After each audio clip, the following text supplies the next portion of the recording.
Good morning.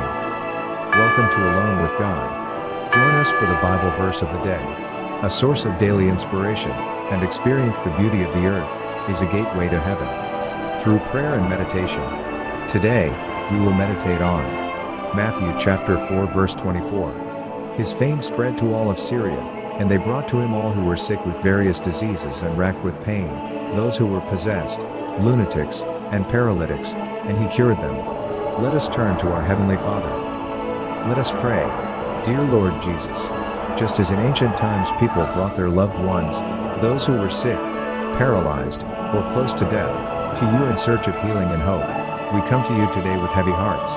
We lift up our families, friends, coworkers, and neighbors who are facing suffering and pain, whether it's physical, mental, or spiritual. Please reach out to them with your gentle touch. Grant them forgiveness and healing through the power of your holy name. May they experience restoration in their health, so they can share their stories of your incredible goodness, mercy, and grace with others. Amen.